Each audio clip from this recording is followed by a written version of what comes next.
Okay, it's 6:30 and I am live. Welcome everyone to the live stream Sunday night futures. 6:30 p.m. I'm fine. I think I'm lagging about 10 seconds behind, but so shouldn't be too bad. So let's dive right in. First of all, thank you for everyone that subscribed, because I now am, I think, 26 subscribers away from 1,000 subscribers. Huge goalpost for the Robschild community to get us to 1,000. Thank you for all your support and watching. Well, let's dive straight into the charts. So we're going to start with Bitcoin. Am I actually streaming right now? Yes. Okay. I'm doing it different this time. I'm using a new software. So here we go. We're going to start with Bitcoin. This is the chart of Bitcoin. I'll put myself here so we can see more clearly. We're going to take a look at TradingView. Intraday today, it was really interesting. We were below the bottom of this dip on June 5th. And if we close below that, which right now, as I am recording, we are on that exact spot. Of course we are when futures open. All, serious traders start piling in. Because if we don't close below this point, it can actually give legs to the Bitcoin to actually go to the upside. But as long as we close below it, most of the pros will see that as, it'll be a closing candle on everybody's chart. And so that's clearly lower than this wick right here. And psychologically, that's a very bearish, very, very bearish sign. It was looking that way earlier today. We have an hour and 27 minutes left on the clock for today on Bitcoin. And then, this shorter term little pattern here that I see is an M pattern. This is a pretty common one. If we close again below the bottom of this, the expectation can be for us to do a measured move from the top of the M to the bottom of the M, further down, and brings us to around 93,000. But just this is a good time to just do a quick little reminder on Bitcoin in general. I added some drawdowns here just to emphasize, just to remind everybody how far Bitcoin can and does and has dropped in previous cycles from the all-time high. So we had an all-time high, for example, in November of 2021, and the total drawdown was 77% when we got to the lowest point, around $16,000 a Bitcoin. And that's not the first time that we had a big collapse like that. The 2017 peak, we dropped by 83% right here. I know it's really small, but that's an 83. So think of it. In 2018, from the all-time high after the parabolic move to the upside, dropped by 83%. Then our second wave up to the all-time high, we had a all-time high and then an even higher high in 2021. And then we dropped by 77%. So look, we dropped 83%, dropped by 77%. And since then, we haven't had a drawdown anywhere near 70%.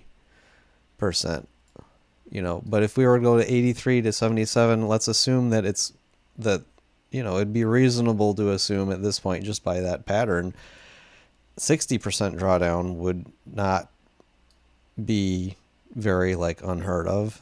And that would bring us down to around 45,000 in Bitcoin. By the way, I know that seems obscenely low for those of us that have been watching Bitcoin for a long time. And I don't think it's out of the question to surpass an 80% drawdown. Let's say it was 85% drawdown. That would bring us to 16,000 in Bitcoin.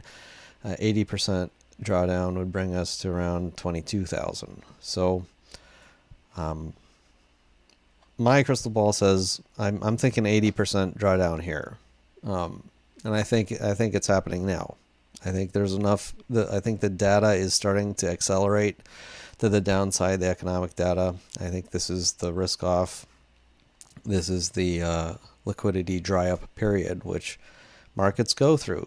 Markets, they don't just always go up forever, even if it feels like it. It felt like that in 1929 in the United States. It felt like that in 1980 in Japan.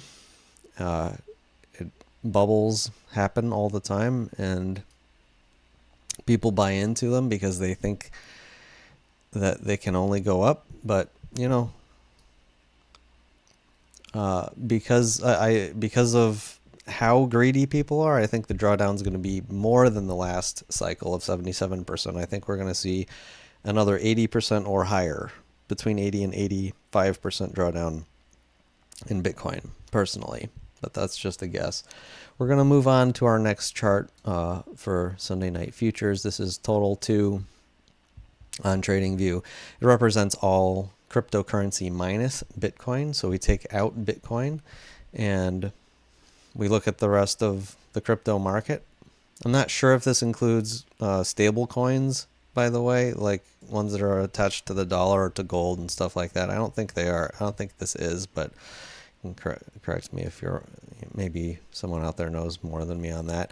But anyway, this one as well has been dropping. And one last thing on Bitcoin before I go too far away. I wasn't supposed to grab that. Let's do Control Z. From Friday's close, so over the weekend, intraday today and Sunday, we were actually down 4.9%. So it was looking really bearish earlier today.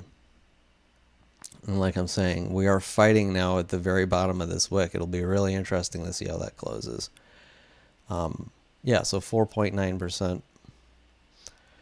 And then from the all-time high, we hit, it was, I believe, a 12% drawdown intraday today from the all-time high. So just a few little stats on there. Okay, back to total market cap of crypto minus Bitcoin.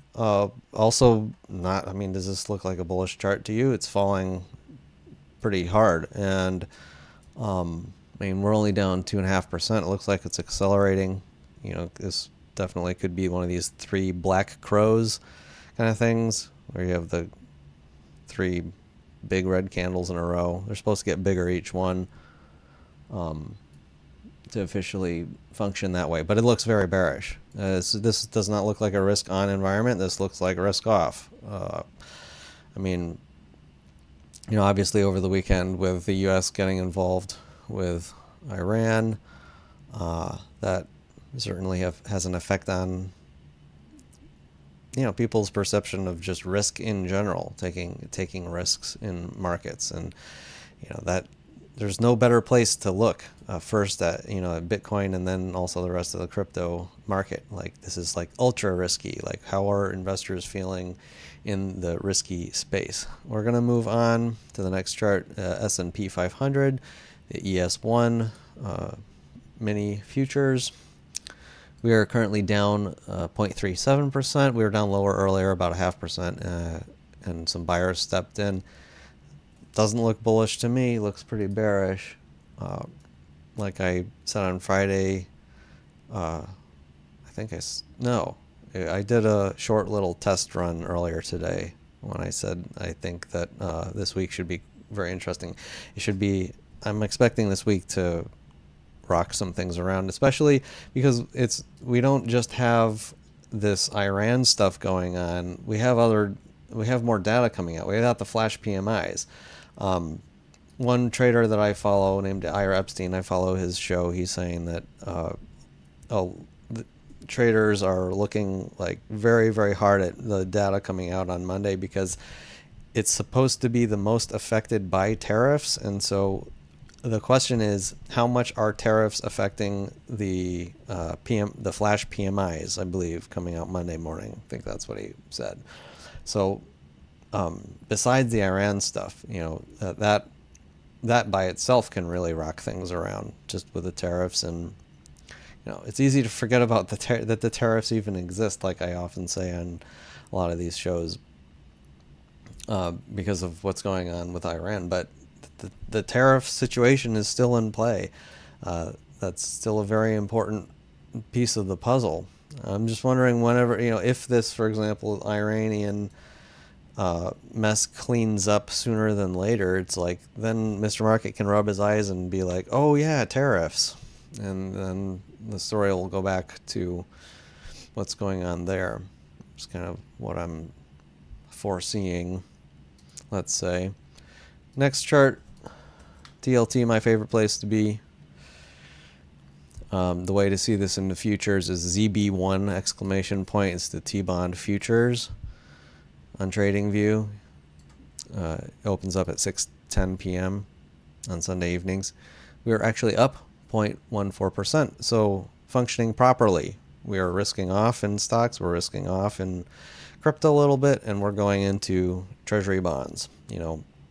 One of the concerns with T-bonds is, if America is involved with this war or conflict or whatever you want to call it, that typically means more government spending, and that's the last thing that the bond market needs right now. Who isn't talking about the U.S. deficits being a problem? And if we have to increase military spending at this point where we are right now, Lynn Alden foresaw this like 4 years ago. She said, we're getting into deeper and deeper and deeper debt. This is the most debt we've ever been in a non-war situation post-COVID. It was like, I think it was to really spark inflation, since we were hitting zero interest rates. Like they were like, we don't want to be like Japan, so let's turn on the money printer, get everything going. But now we've dug ourselves in a hole where rates are higher. They're staying higher than people expected, which means the cost of servicing the debt is really high, and the debt's like too high. And so now with this conflict in Iran, we potentially, if we have to spend all this money over there, it's it's not good for anybody or anything. But for now, surprisingly to me, T-bonds are actually up after the U.S. Started getting involved with Iran. I was not expecting that. I thought flat at best, and maybe down because of potential more spending in the U.S. But T-bonds are up, so it's functioning the way it should be in terms of running to safety, right? That's what's going on here pretty clearly. Moving on, crude oil obviously got popped up a little bit higher, more perceived risk over there in the Middle East, which, with oil shocks, you're going to get a premium on crude oil. So it opened up at 77.85, 86, and we're currently, as I'm recording, 75.68. So back to the range that we were in. So again, I'm reading reports how the oil ships are not being disrupted right now, and as I said in a previous show, you can't really with the oil futures contracts, you have to deal with what the price is right now. You can't deal with what it's going to be. That's why crude oil went to negative $36 a barrel in 2020. Like, how can it be negative? Well, because they were literally paying people to take it because they couldn't store it, because of how disruptive COVID was. And right now, it's like higher risk is perceived, so there's more long interest, in crude oil than previously, but staying in this range right here, interestingly. All right, moving on. Excuse me. We have DXY, the dollar. What's going on with the dollar? Is the dollar acting as a safe haven asset as it does sometimes? Yes, it does. Yes, it is. People are running to the dollar a little bit tonight. We're up 0.21% as I'm speaking to 98.98 in the dollar index. If you remember back a week ago, not this previous week, but the week before, people were wondering, like, is this it? Is the dollar about to break down here? There was a survey that went out with currency traders, the FX markets, asking how do you feel about the dollar? And more people have never been more bearish on the dollar. So of course the dollar has to go up. once you kill all the bulls, then it's gonna go bullish. Just like you got to kill all the bears before things get bearish. Which we've been doing in the stock market, by the way. Because a lot of people are saying since April, the most hated rally ever. No, this came out of left field. Just incredible. We lost an entire year of huge gains, record gains in the stock market. We lost it all and we got it right back like a few weeks later. Incredible. Absolutely incredible. Still think it's a bear market rally. I think this is heading over to the downside. Let's see what Dr. Copper is doing next. Dr. Copper doesn't care. It's like he's like, no, none of this really affects anything. Dr. Copper's not moving an inch. I'm not sure how relevant these previous lines I have are anymore. I mean, I guess this one's relevant. We can if we have a close below 475. Then copper will drop faster to the downside. And we've been coiling up here for a while. So we're prepared. Copper's sort of preparing for a larger move. Fascinating, right? Basically a war starts and copper just goes sideways let's see what happens. Let's wait before we decide if copper needs to get more expensive or more cheap. Very interesting. Next, silver. Let's redo some of these. Everything working here. Next is silver. Silver's been in the news lately. Going a little wild here. We never did get up to that $37.60 or $38 level, which I was expecting and lots of other people were expecting. So, what does this look like? What pattern is this? I mean, it looks short-term more bearish than anything, right? These three red candles just driving it down, down, down. Looks bearish to me, actually. Funny enough. Once you start seeing YouTube videos get promoted or just randomly popping up on your feed or whatever, talking about silver, silver is silver set to go boom, and all the silver bugs are getting all excited, and so what does silver do? It goes down. Again, like I always say, you gotta kill all the bulls before you can get bearish. So you gotta kill all the bears before you can get bearish. So we've killed all the bears. Everybody's bullish, so then it goes down, of course. What about gold? I think gold's not really doing much either. Let's clean up the mess. Yeah, not really. So not acting. A lot of times with something like attacking Iran, you'd think there would be a run to gold as a safe haven asset, and you could argue maybe that's happening a little bit right now with the gold futures. We're up 0.34%, but it's not a very large move. Interestingly, I kind of expected this to actually be higher, so not everything. So yeah, very interesting times. That's pretty much all I have for today's show. I'm going to read the comments and see how you guys are doing. Do I have any comments? Oh, we have one person. Very resilient. They'll suppress silver. Well, yeah, I mean, another part of the whole silver thing is that, from my understanding, there is a good amount of silver production from gold mining, if I'm correct. and it can act as sort of a byproduct, which isn't always.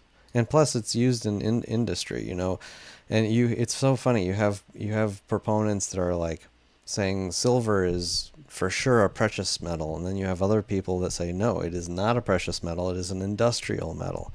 You don't have central banks loading up on silver. It's not the same as gold. So I don't know what to think of it other than I'm not interested in buying silver unless it's clearly cheap. I want to see it. I want to see all the stars align before I get back into silver. I was in silver actually when I thought it was cheap for a little bit. My favorite place to get in when it seems obviously cheap is the junior miners, just because you have more beta. There's more room to the upside. Not sure if I would play it that way again if I got back into silver personally, but I want to see silver, below its long-term moving averages, or at least at it, not above like every single moving average that's out there. For example. But it is, to play devil's advocate on that end, it is far behind gold. But how can you compare silver to gold when gold itself is just so incredibly expensive to everything else? It's expensive when you compare it to housing. It's expensive compared to wages. It's expensive compared to copper. It's never been more expensive compared to crude oil. Never has been more expensive than crude oil. Those don't make me think silver is just under valued to gold. It just tells me gold is overvalued. But that's just my opinion on it. So that's all for today's show. If you're not subscribed, please subscribe. I'm so close to that one. The Robschild community is so close to that 1,000 subscriber count. I'm really excited about that. The 1,000 mark. We're about 25 subscribers away from it. Well, let me check, actually, if we got any subscribers while on the live stream. Nope. So all of you are already subscribed. Thank you for your subscriptions. Don't unsubscribe. Thank you for your support, everybody in the Robschild community. I mentioned also on Friday I might have civic duties that prevent me from participating in the verified investing investor day. I was gonna try to do that, but then I got called for civic duty, and I do have to go now. So I hope you guys can go and maybe tell me about it tomorrow in tomorrow's comments if anybody is able to do that. Gareth Soloway, really great trader that provides a lot of free material out there that's super educational, and he has paid courses as well. Anyway, I was looking forward to watching him tomorrow. Maybe some of you will. And yeah, if it turns into a real holiday, happy investor empowerment day to all of the Robschild community as well. Anyway, that's all for this show. I believe I should be able to do a show tomorrow. If I'm unable to do it, then it has something to do with civic duties. And that's all for me and my crystal ball. Hope you enjoyed. Thank you for watching, and see you next time. Robschild.